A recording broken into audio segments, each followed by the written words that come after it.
नाव काही घेत नाही, सर्व मंचावरील मान्यवर मंडळी आणि या गावातील बंधू आणि भगिनींनो, सर्वात पहिले मी आयोजकांची आणि सगळ्या पाहुण्यांची माफी मागतो, कारण अध्यक्षांना शेवटी बोलायचं असते. माफी एवढ्यासाठी मागतो का चाललोय तुमच्याच कामासाठी आहे. माझ्या गावात माझ्या वडिलांना ज्या झोपडपट्ट्या वाटल्या आहेत त्याचे पट्टे देण्याचं काम सुरू आहे, त्याच्यासाठी मला तिथं जायचं. आपल्याच समाजातले लोक आहे, काही बहुजन आहे, काही मातंग आहे, काही दलित आहे, काही महार आहे, काही त्याच्यामध्ये खाटीक समाजाचे आहे, गरीब गुदेच आहे. तेवढ्यासाठी जायचा, नाही तर मी हा कार्यक्रम सोडून गेलो नसतो, कारण मला तुमचंही ऐकायचं होतं.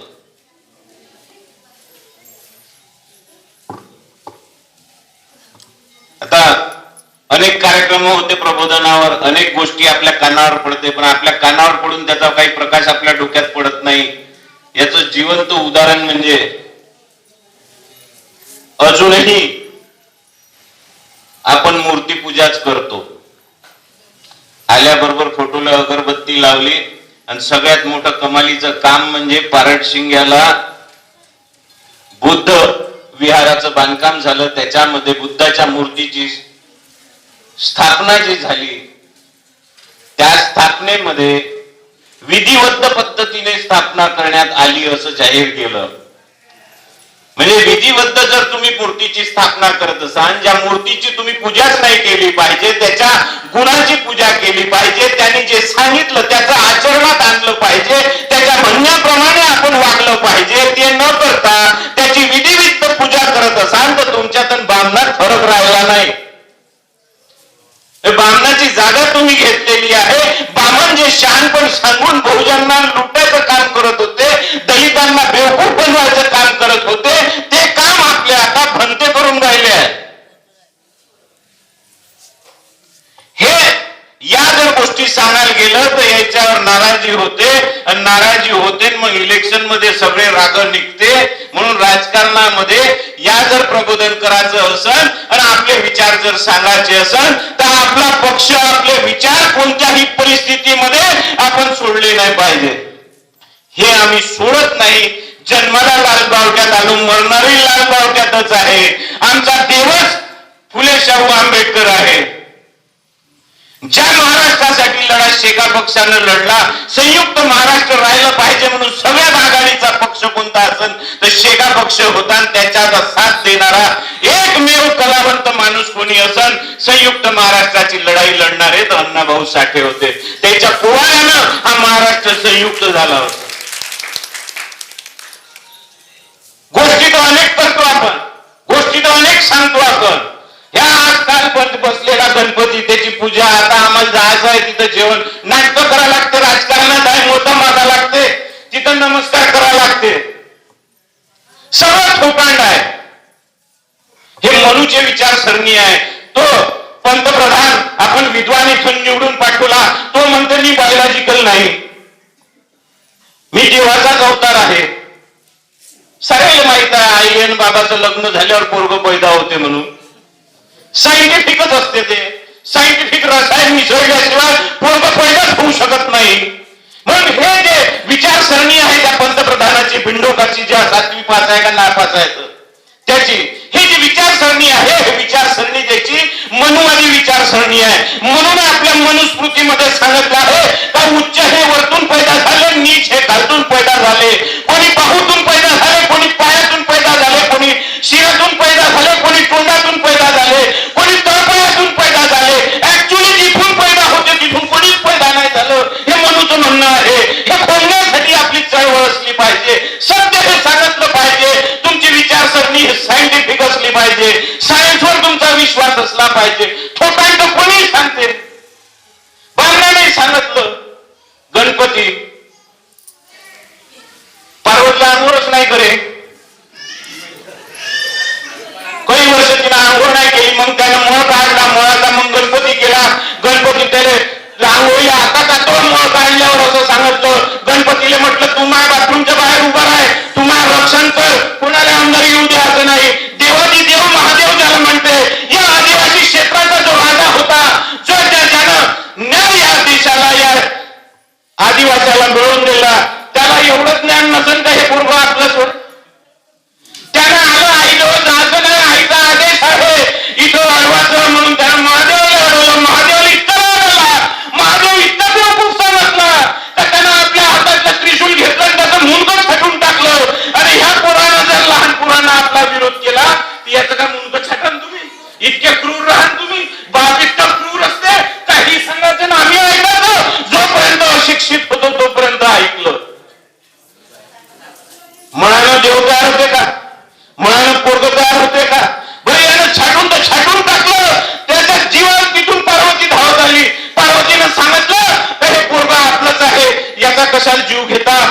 याच्यामध्ये जीवनदान द्या, तुम्ही देव आहे म्हणून यानं तितकंच पोराचं मुंडकं उचललं आणि त्याच्यावर नाही ठेवलं. त्यानं हत्तीचं मुंडकं शोधायला गेला, हत्तीचं मुंडकं शोधून आणलं आणि ते त्याच्यावर बसवलं, ऑपरेशन पूर्ण केलं. माहित नाही माणसाचं धड लहान, माणसाची मान लहान, हत्तीची मान मोठी, याची प्लास्टिक सर्जरी पूर्ण केली, याचा पत्ता नाही.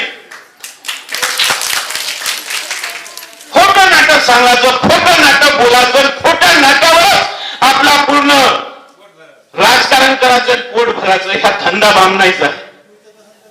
हे विचारसरणी RSS ची आहे, हे विचारसरणी हिंदू महासभेची आहे, हे विचारसरणी ब्राह्मणी विचारसरणी आहे. म्हणून आमचं नाव घेतं ब्राह्मणी, तर पक्षामध्ये सगळ्यात पहिलं नाव येत असेल तर शेका पक्षाचं येते. आमची लढाई ब्राह्मण विचारसरणीच्या विरोधात आहे. म्हणजे लालचन कुणावर लावायचं तर असं लावायचं का बहुजनाचा घरी जर जन्माला आला असेल तर त्याची लायकी राजा होण्याची नाही. राजा जर व्हायचा असेल तर इच्छा बामण त्याचा राज्याभिषेक करणार नाही. बाहेरून राज्याभिषेकासाठी बामण बोलावून आणून तर बामणने राज्याभिषेक करायला टिळा लावून तर पायाच्या अंगठ्यानं लावून तुमचा अपमान करण, तुमच्या राजाचा अपमान करण. हे नालायक लोक सत्तेत बसवले आहे तुम्ही. हे तुमचंच कर्म आहे, तुम्हाला भोगांचे येऊन राहिलं. कोणी सांगते आता लाडकी बहीण देतो, कोणी सांगते लाडका भाऊ देतो, कोणी सांगते लाडका छक्का देतो.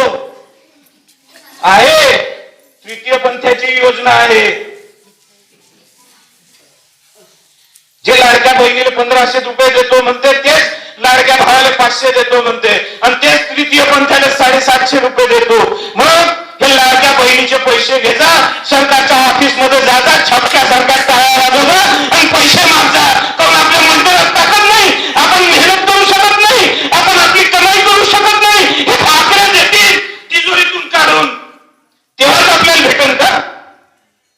म्हणजे आपल्या प्रश्नापासून आपल्याला वंचित ठेवायचं. शाळा जिल्हा परिषदच्या बंद होऊन राहिल्या, त्याच्याकडे लक्ष नाही. 50 गावाच्या शाळा एकत्र करायच्या, शिक्षणाचा अधिकार त्याच्यात चालू नाही द्यायचा. हे तुमचे पोरं पुन्हा शाळेत गेले नाही पाहिजे याचा बंदोबस्त हे चोट्टे करून राहिले. सरकारी शाळा बंद करून आणि प्रायव्हेट शाळा सुरू करून याच्यावर तुमचं लक्ष नाही गेलं पाहिजे. म्हणून कधी देव सांगते, कधी धर्म सांगते, कधी काही गोष्टी सांगते आणि तुम्हाला याच्या सगळ्या चक्रव्यूहात गुरफटून ठेवते. झालं राम मंदिर, झाली रामाची स्थापना, झाला मंदिराचं उद्घाटन, काही भेटलं आपल्याला? झालं तुमचं पोरग इंजिनियर फुकटात, झालं तुमचं पोरग डॉक्टर फुकटात, झालं तुमचं पोरग शिकून तयार, थांबले तुमच्या पोरीवरचे अत्याचार, थांबले या महाराष्ट्रातले बलात्कार. काय केलं रामानं? कोणाकडे लक्ष दिलं? मग मूर्तीत धन नाही, त्याच्या आचरणात धन नाही, त्याच्या आचरणाचा आपण वापर केला पाहिजे. ज्या आईनं त्याला वनवासात जाण्याचा आदेश दिला ती आई त्याची सावत्र होती, आपण आपल्या सख्या आईचा ऐकत नाही. ज्या भरतानं आपला मोठा भाऊ वनवासात गेला, हे गादी त्याच्या अधिकाराची आहे म्हणून आपण त्या गादीवर बसलं नाही पाहिजे. म्हणून त्याच्या पादुका सिंहासनावर ठेवल्या आणि त्याचा नमस्कार केला आणि त्याचं पूजन केलं. भाऊ वापस येईपर्यंत त्या गादीचा वापर केला नाही. पण आपण सख्या भावासोबत 4-4 इंचीच्या भिंतीसाठी, वाटपासाठी, जागेसाठी भांडतो आणि मरेपर्यंत बोलत नाही. हे शिक्षण आपण रामायणातून घेतो का? या सगळ्या गोष्टी आपण सायंटिफिक विचार केला पाहिजे आणि खरं आहे काय याच्यावर आपलं लक्ष असलं पाहिजे. च्युत्या बनवणारे खूप येते, भावना भडकवणारे खूप येते. या टाइम म्हटलं का राजकारण येते, राजकारण आलं, इलेक्शन येते, इलेक्शन आलं का मग हे भाषण करायला येते, मग सांगते. तर तुम्हाला सांगतो आम्ही काहून येतो, आम्ही राजकारणच याच्यासाठी आहे तर हे मतदान जे करता तुम्ही, याचा अधिकार बाबासाहेबांनी तुम्हाला लोकशाहीमध्ये दिलेला आहे. या घटनेने तुम्हाला मतदानाचा अधिकार दिला आहे. ते मत तुम्ही विकलं नाही पाहिजे, ते मत तुम्ही जागरूक राहून मतदान केलं पाहिजे. तुम्ही झोपले नाही राहिले पाहिजे, तुम्ही आपलं मत विकलं नाही पाहिजे. जो तुमच्या तळमळीचा आहे, जो तुमचे प्रश्न मांडणारा आहे, जो तुमच्यासाठी अर्ध्या रात्री सरसावते, त्याला तुम्ही मतदान केलं पाहिजे. हेच आमची लढाई आहे. निवडून येणं हे आमची लढाई नाही आहे, मतदार जागृत करणं हे आमची लढाई आहे. काय म्हणणं आहे ताई याच्यावर?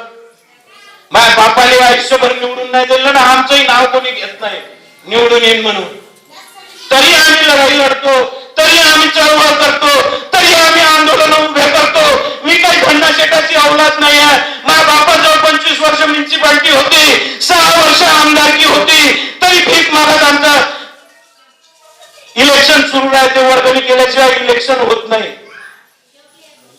आणि जेव्हा सत्ता तुमच्या हाती असते, मी नगराध्यक्ष होतो, आणि जेव्हा 10 लाखाची पेटी ठेकेदार घेऊन येते, त्याला लाथ मारणं भयंकर कठीण असते.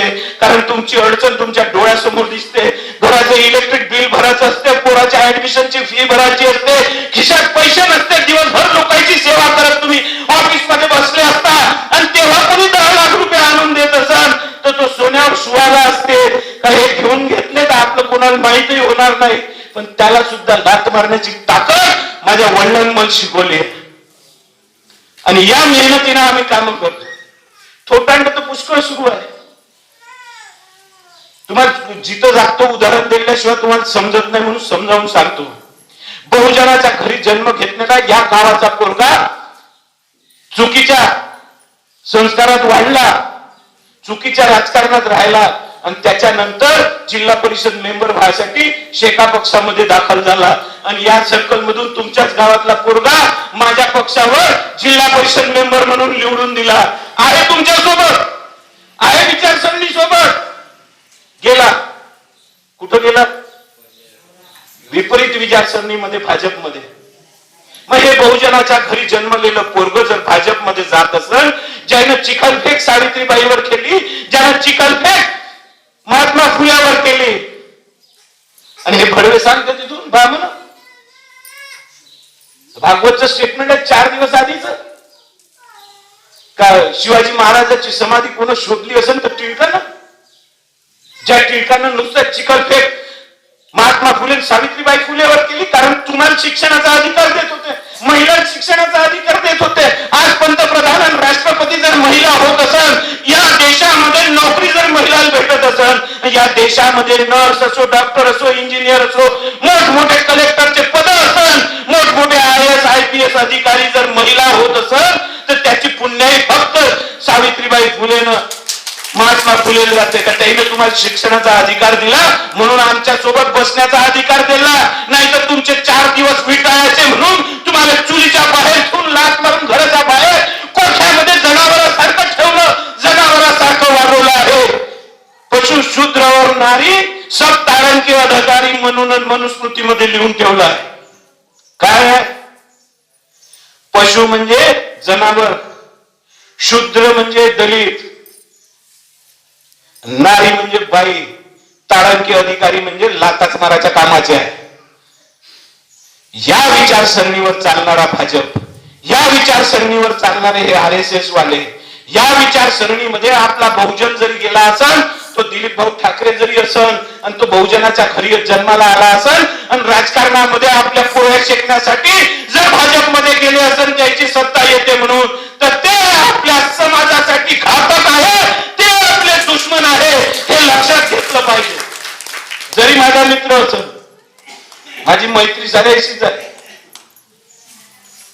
मी काही त्याचं मरण चितत नाही, पण राजकीय मरण जरूर चिततो. कारण ते चुकीच्या लाईनीवर आहे, ते चुकीच्या राजकीय रस्त्यावर आहे, ते चुकीच्या विचारसरणीवर चालवून राहिले. हे आज बावनशे कुळे सारखे बहुजन समाजात जन्मलेले त्याचे पाईक होते, हे बहुजन समाजात जन्मलेले त्याचे पदाधिकारी होते, आणि भाजपचे जे पदाधिकारी आहे ते ब्राह्मण, तेच फक्त मंत्री होते, हे होत नाही. त्याला चालना मिळते, त्याच्या हाती यायला कटपुली पुतली म्हणून वापरते, हे लक्षात घेण्याची गरज आहे. हे तुमच्या आमच्या अधिकारावर हनन आहे. या हननावर आपला प्रतिकार करण्याची गरज आहे.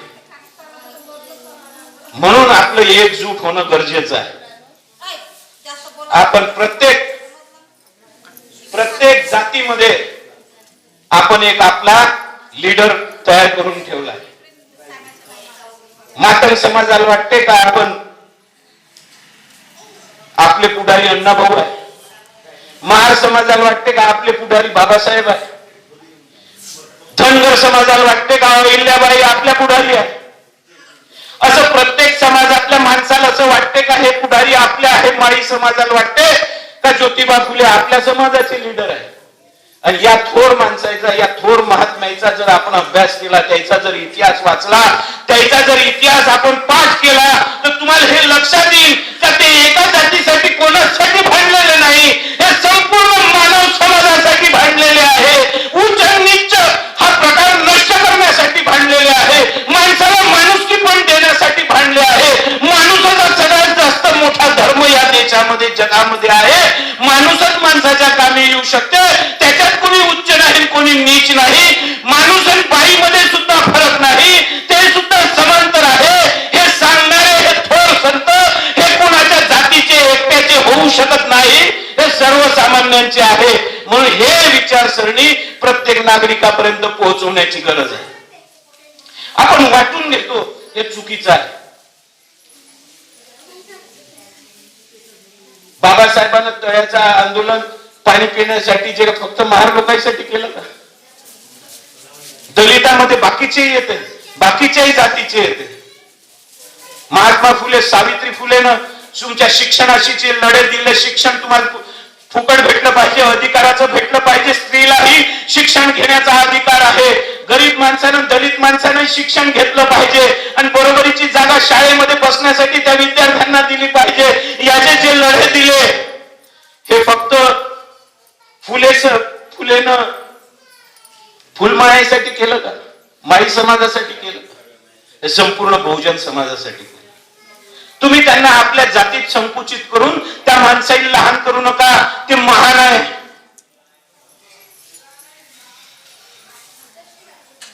आणि याचा संधी साधणारे लोक तुम्ही ओळखले पाहिजेत. हे टाळूवरचं लोणी खाणारे ओळखले पाहिजे. कारण तुम्ही जयंतीचा कार्यक्रम घ्या, भाजपवाले तिथं हार चढवायला येते. ज्याचा त्याच्या विचारसरणीशी काही संबंध नाही, ते सुद्धा वेळेवर शिवाजी महाराजांचं नाव घ्यायला येते, शिवाजी महाराजांची पूजा करायला येते. पण इतिहास जर उखडून काढला, ह्याच बामणाईनं शिवाजी महाराजाचा मर्डर केला, ह्याच बामणाईनं संभाजी महाराजाचा मर्डर केला, आणि ह्याच बामणाईनं महात्मा गांधीचा मर्डर केला.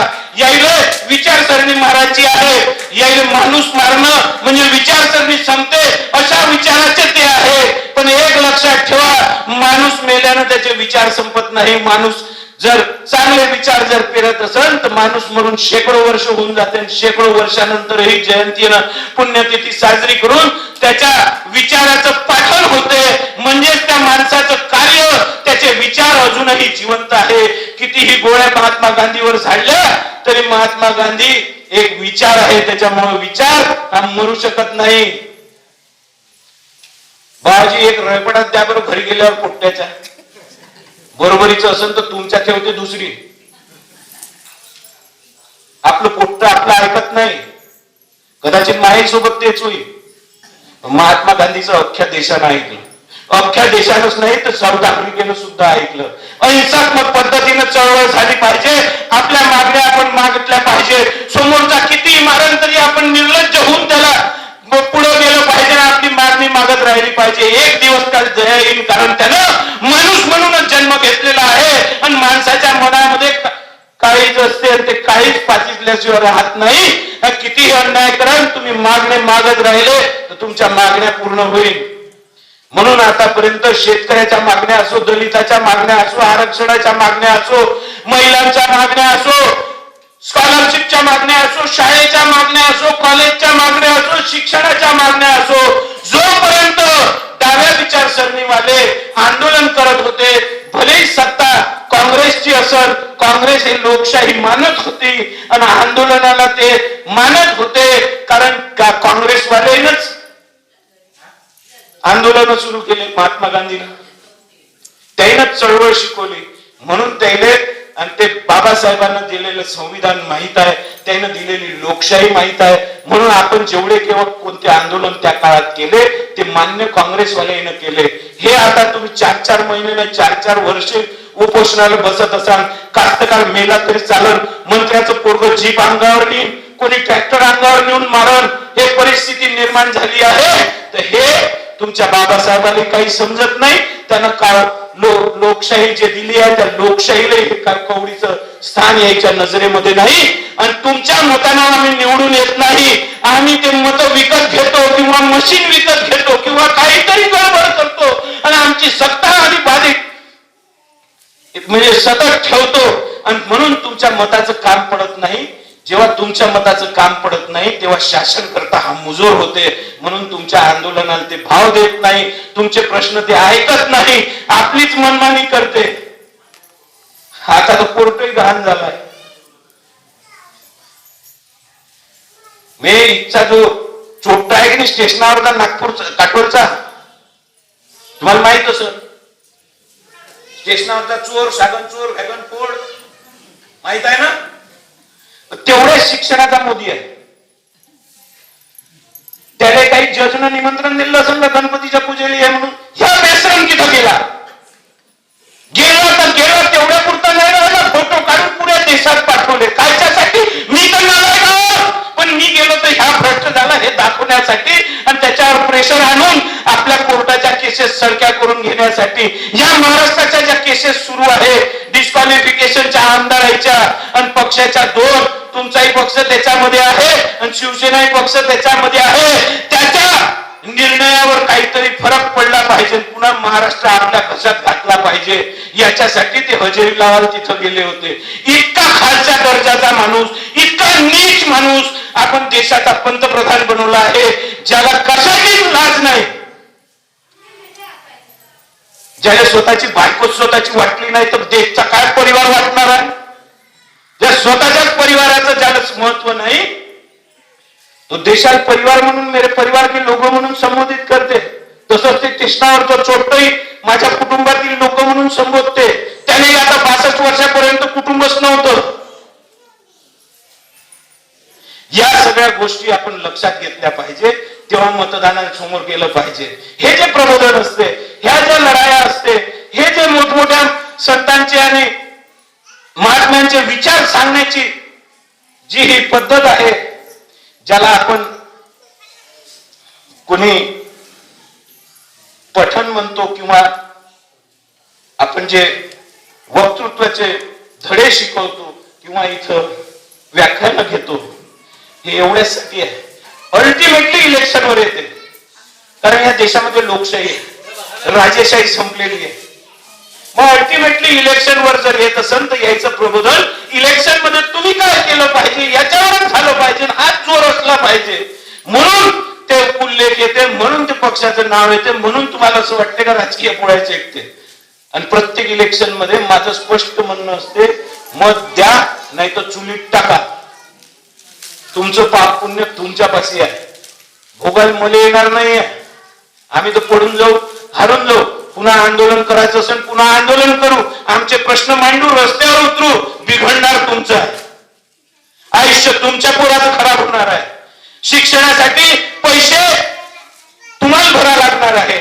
शिक्षण हे वाघिणीचं दूध आहे सांगणारे चालले गेले, पण शिक्षण हे फुकट भेटलं पाहिजे आणि त्याच्यावर प्रत्येक नागरिकाचा अधिकार आहे. हे लोकशाहीमध्ये आपला अधिकार आहे. परिस्थिती काय होती आपली? कोरोनामध्ये लोक मरून राहिले होते, पण हॉस्पिटल नव्हते, बेड नव्हते, डॉक्टर नव्हते. डॉक्टर इलाजासाठी भेट होते, प्रायव्हेट वाल्याने दवाखाने बंद केले होते. हे सिस्टीम आहे का गव्हर्नमेंटची? जसा पोलिसही तुम्ही कंपल्सरी ड्युटी मध्ये आणता, पोलीस आंदोलन करू शकत नाही, पगार वाढ मागू शकत नाही, संप करू शकत नाही, तसेच डॉक्टर कंपल्सरी ड्युटी मध्ये आणले पाहिजे. तेव्हाच सरकारी दवाखाने चालतील, तेव्हाच यायचा डॉक्टरांचा ऍटिट्यूड बदलल. तुम्ही जर प्रायव्हेट दवाखान्यामध्ये गेले आणि तुम्हाला जर इन्शुरन्स असेल तर तुम्हाला पूर्ण चुसल्याशिवाय तो वापस पाठवत नाही. तुमची तब्येत बरी झाली काय बिघडली काय त्याला काही घेण देण नाही, त्याला फक्त पैशाची घेण देण आहे. पैसे देत असाल तर राहा, नाही तर घराच्या म्हणजे हॉस्पिटलच्या बाहेर जा.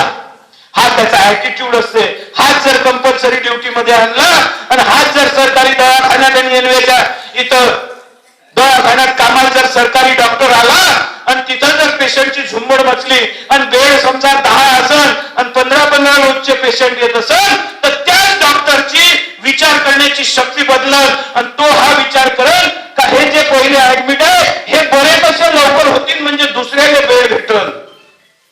हे विचारसरणी बदलून आपल्या हातात आहे. बाबासाहेबांना आपल्याला एक मताचा अधिकार दिला आहे. आपण भार खातो, आपण शेण खातो, आपण दारू मागतो, आपण मटण मागतो, आपण कपडा लत्ता मागतो, आपण खोटे आश्वासनं मागतो आणि आपलं मत विकतो. म्हणून हे नालायक निवडून जाते. म्हणून आपली परिस्थिती हे आहे. याच्यासाठी जिम्मेदार हे निवडून गेलेले नालायक नाही, ते आपले प्रतिनिधी आहे. तो आपला आरसा आहे. आपण जसे आहे तसे त्या आरशात आपण दिसतो. आपण जसे आहे तसे प्रतिनिधी निवडून पाठवतो. आपण नालायक आहे म्हणून नालायक निवडून गेले आणि नालायकाची सत्ता आहे म्हणून हे तुमचं भविष्य बदलू शकत नाही.